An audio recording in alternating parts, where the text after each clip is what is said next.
तो देखिए प्रश्नावली 1 है और प्रश्नावली 1 का पहला प्रश्न है, वृत्त की जीवा की लंबाई ज्ञात कीजिए यदि त्रिज्या 13 सेंटीमीटर है तथा जीवा की केंद्र से दूरी 12 सेंटीमीटर। तो इसको हल करने के पहले हमें जो है एक वृत्त बना लेना है, ठीक है। तो ऐसे आप लोग अच्छे से एक वृत्त बना लेना प्रकार की सहायता से। यहाँ पर एक केंद्र है ओ, ठीक है। बोला है वृत्त की त्रिज्या 13 सेंटीमीटर है, ठीक है। और तथा केंद्र जीवा की केंद्र से दूरी, तो हम यहाँ पर एक जीवा बना लेते हैं। मान लीजिए ए भी एक जीवा है, ठीक है। और इसकी केंद्र से दूरी यानी कि ये केंद्र है, वहाँ से इसकी दूरी जो है वो 12 सेंटीमीटर है। ये जो है 12 सेंटीमीटर है। इसका कुछ नाम दे देते हैं, ठीक है। ए भी जीवा है, ये ओ से एम नाम दे देते हैं, ठीक है, एम। और इसकी त्रिज्या जो है 13 सेंटीमीटर है, तो हम इसको ओ से ए को मिला दो ऐसे, और ओ से बी को भी मिला सकते हैं, ठीक है।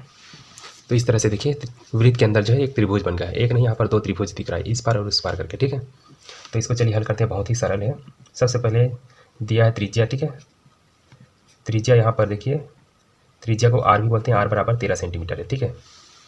और यहाँ पर इसका केंद्र से दूरी दिया है ओ एम, ठीक है। ओ से एम, ओ से एम की दूरी क्या है, 12 सेंटीमीटर है, ठीक है। ये हो गया, इतना बस दिया है। हमें जो है क्या ज्ञात करने बोल रहा है, जीवा की लंबाई ज्ञात कीजिए बोल रहा है। मतलब हमें जो है ए बी बराबर कितना होगा ये ज्ञात करने बोला है, ए बी की लंबाई क्या होगा।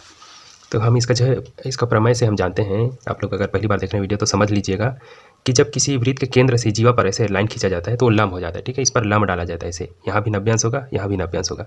तो जीवा को समद्विभाजित करता है, यानी कि ए से एम की दूरी जितना होगा उतना दूरी जो है एम से बी की दूरी होगी, ठीक है। ये दोनों आधा आधा बराबर भाग में ऐसे बढ़ जाता है, ठीक है। दोनों को बराबर भाग में बांट देता है। जैसे कि कोई भी वृत्त है उसमें कोई भी जीवा है ऐसे, और केंद्र से जब इस पर ऐसे लंब डाला जाता है, यानी कि इसे 90 अंश का रेखा खींचा जाएगा इसमें, तो ये जो है, ये जो लाइन जीवा है वो बराबर भागों में बढ़ जाएगा, ठीक है। मान लीजिए जीवा कुल 4 सेंटीमीटर था, तो इधर का 2 सेंटीमीटर, इधर भी 2 सेंटीमीटर हो जाता है, ठीक है। तो वैसे यहाँ पर भी हुआ है, ठीक है। तो हमें यहाँ पर क्या ज्ञात करने बोला है, जीवा की लंबाई। तो जीवा की लंबाई जो है ए एम एम बी, ठीक है। मतलब हमें सिर्फ ए एम लेंगे, फिर उसको जो है 2 से गुना करेंगे तो डबल में जो है इसका ए बी का पूरा मान आ जाएगा, ठीक है। तो ये 12 है और ये जो है हमें नहीं पता, ठीक है। इसकी त्रिज्या जो है 13 सेंटीमीटर है, तो वो से ये जो है त्रिज्या कहलाएगा, ये जो है 13 सेंटीमीटर है, ठीक है। तो त्रिज्या जो है ओ ए क्या बोलते हैं, त्रिज्या कहलाएगा 13 सेंटीमीटर। उसी तरह से ओ बी भी त्रिज्या कहलाएगा, ठीक है। मतलब केंद्र से परिधि तक की दूरी को त्रिज्या कहा जाता है। तो ऐसे लेते हैं त्रिभुज ए ओ एम या ए एम ओ से, ए एम ओ में या से, ठीक है। ए एम ओ इस पार वाले त्रिभुज में देखिए, इसमें हम ऐसा करते हैं, पाइथागोरस प्रमेय लगा लेते हैं, ठीक है। पाइथागोरस प्रमेय से क्या होता है, इस तीनों भुजाओं का जो है मान मिल जाता है, ठीक है। चलिए पाइथागोरस प्रमेय से, पाइथागोरस प्रमेय लगाएंगे तो इसमें क्या होता है, कर्ण का वर्ग। तो कर्ण क्या है देखिए, ओ से ए लिखो या ए से ओ का वर्ग, ठीक है। इसके बराबर जो है ये आधार और ये लंब का वर्ग बराबर होता है, ठीक है। यानी कि ए एम का वर्ग प्लस एम ओ का वर्ग, ए एम ओ एम, ठीक है। तो इन दोनों के वर्ग के बराबर होता है। पाइथागोरस प्रमेय का सूत्र ही है, कर्ण का वर्ग बराबर आधार का वर्ग धन लंब का वर्ग। तो इसको लगा लिया देखिए। अब चलिए इसमें मान रखते हैं ए ओ, ए ओ का मान देखिए 13 दिया हुआ है, यानी कि यही त्रिज्या है, तो ये 13 का वर्ग हो जाएगा ऐसे। ए एम का मान हमें नहीं पता, निकालना है, ठीक है, इसको रहने दीजिए। प्लस एम से ओ, एम से ओ का मान जो है 12 सेंटीमीटर है, ठीक है। लिखा है जीवा से केंद्र की दूरी 12, तो ये जो है 12 का वर्ग हो जाएगा। तो 13 का वर्ग क्या होता है, तो 13 गुना 13 ऐसे कर देंगे, ठीक है। तो 3 तिया 9, 3 एकम 3, फिर ये जो है 1 तिया 3 ऐसे, तो ये जो है 3 ये 6, सॉरी यहाँ पर गुना करने में मैंने गलती कर दिया, देखिए 3 तिया 9 हो जाएगा, 3 एकम 3 एक जगह छोड़ दीजिए, ये 3 एकम 3 और 1 एकम 1, तो 9 6 1 ऐसा हो जाएगा। तो 13 का वर्ग 1 6 9 169। ए एम का हमें नहीं पता, यही निकालना है। और ये जो है 12 का वर्ग 144 होता है, ठीक है। तो हमें जो है यही निकालना है, तो इस 144 को इसकी तरफ भेज देते हैं।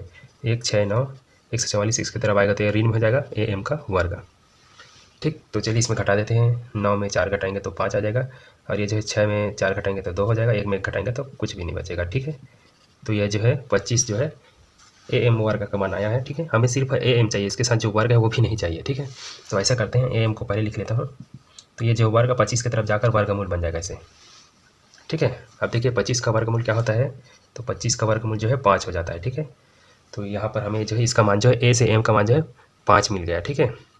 तो हमें क्या बोल रहा है, जीवा की लंबाई ज्ञात कीजिए बोल रहा है। तो मैं शुरू में ही बता दिया था, जब इस पर लंब रेखा डाला जाता है तो ये बराबर 2 भागों में बढ़ जाता है, ठीक है। मतलब अतः ए बी बराबर पूछ रहा है, ठीक है। जीवा ए बी का मान जो है ए एम का डबल होगा, ठीक है। यानी कि 2 गुना ए एम हो जाता है, ठीक है। तो चलिए इसमें मान रखेंगे तो क्या आ जाएगा देखिए, तो यहाँ पर 2 का 2 रहेगा, एम की जगह 5 है तो 5 दूनी 10। ठीक है, सब बाकी सब सेंटीमीटर है तो ये भी सेंटीमीटर में हो जाएगा।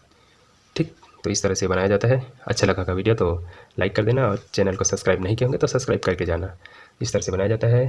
और आपके मन में कोई डाउट हो कमेंट करके ज़रूर पूछ लेना। मिलते हैं और भी प्रश्नों के साथ।